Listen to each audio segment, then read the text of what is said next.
Introduction of the Corporation in the 21st Century book summary. Ever wonder how capitalism transformed from building factories to trading ideas?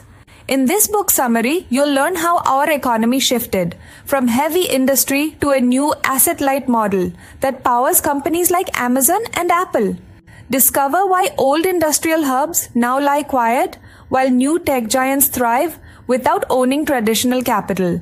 Find out how businesses have moved from owning factories and mills to renting or leasing assets as services.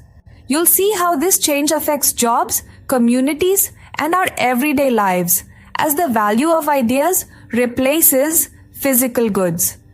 This summary breaks down the evolution of capitalism into clear, simple steps that anyone can understand. Listen till the end of the book summary. This video, including its audio and script, is protected by copyright. Unauthorized reproduction, distribution, or piracy is strictly prohibited and may result in legal action. Welcome to Corporate Culture English Book Summary, Episode 4.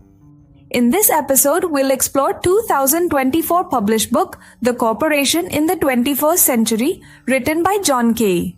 The full title of the book is The Corporation in the 21st Century. Why? Almost everything we are told about business is wrong. Chapter 1 of The Corporation in the 21st Century book summary. Power of teamwork. Imagine a group of people coming together with one goal. They share their skills and knowledge. This simple idea has changed the world. We see it every day in small groups and big teams alike. The concept comes from the idea of a body working as one. Long ago, tribes, guilds, and even early universities showed how people can work together. Today, we see this idea in places like Wikipedia. One person may know a lot about butterflies. Another might know more about bridges. When they share what they know, everyone learns more. It shows that many minds working together can solve problems better than one person alone. The power of teamwork can also be seen in sports. Many years ago, people could barely run faster than a walking pace. In 1896, the first Olympic marathon winner took almost 3 hours to run 25 miles. Today, a runner like Eliud Kipchoge can run 26 miles in less than 2 hours. Now, thousands of runners in marathons finish in times that would have been gold-winning in the past. This change did not happen by accident.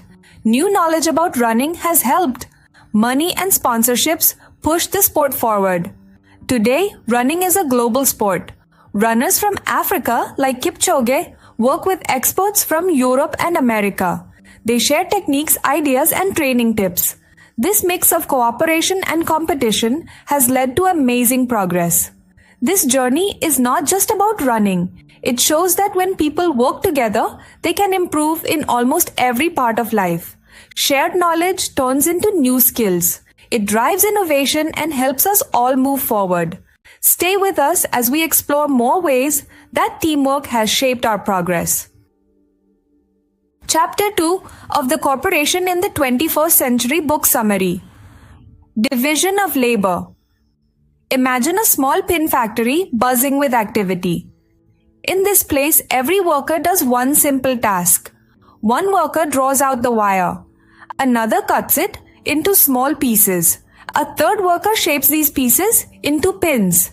Each person has one job. Together, they make far more pins than one person working alone. This idea was explored by Adam Smith. He was a famous Scottish economist who lived in the 18th century. Smith took us on a tour of the pin factory. He showed us how breaking the work into small parts boosts efficiency. Instead of one skilled craftsman making a pin from start to finish, a group of workers takes turns on one part of the process. This way, the factory uses every hand for exactly the job they are best at. Dividing the work saves time. Workers do not waste time moving from one task to another. They get very good at the part they do. This method also cuts out extra work. A master craftsman no longer has to do simple tasks. He can focus on the harder jobs that need his special skills. The idea is similar to how our body works.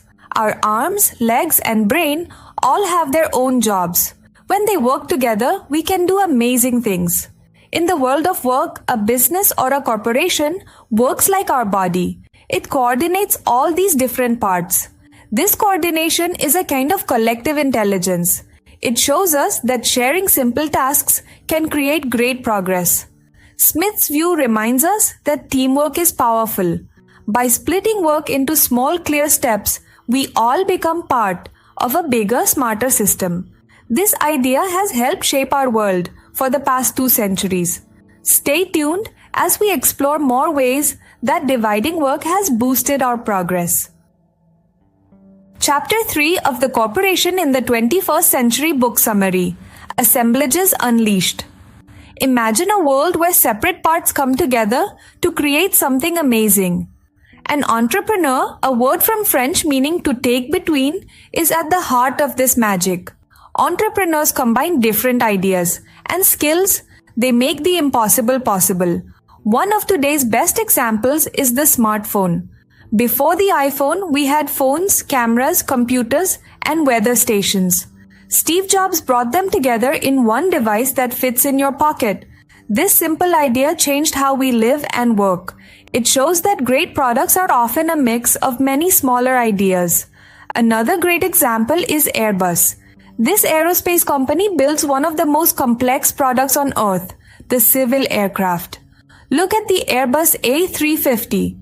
Its parts come from many countries. The engines are made in England. The wings are built in Wales. Germany supplies the vertical stabilizers. The fuselage is welded in Spain. Only the final assembly happens near Airbus headquarters in Toulouse, France. This shows a massive team of specialists working together. About 10,000 people from several countries join forces to build one plane. The secret behind both the smartphone and the Airbus A350 is collective intelligence. No single person could do it alone. It takes many hands and minds working in harmony. This approach makes products that are far better than the sum of their parts. It reminds us that combining efforts can lead to extraordinary results. Stay with us as we explore more on how putting pieces together can change the world. Chapter 4 of the Corporation in the 21st Century Book Summary: Changing Capital. Imagine a world where the value of a business does not lie in the factories or machines it owns. This shift in thinking can be hard to grasp, but it is changing our society fast. For a long time, owning the means of production was key. Karl Marx explained that capitalism was about owning tools, factories, and equipment. In the old days, if you did not own these, you had to work for those who did. This meant that power was with the owners. Marx described what he saw during the Industrial Revolution in Britain. Take the Carron Company, for example.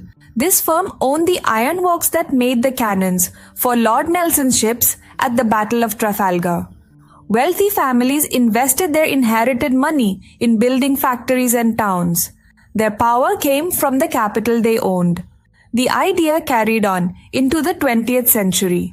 Companies like Ford owned almost every part of their production process. Ford even owned the land where they got materials, like in their giant rubber plantation, Fordlandia, in northern Brazil. In those days, physical ownership meant control. Today the game has changed. Look at Apple. Their products are designed in California but are built by others.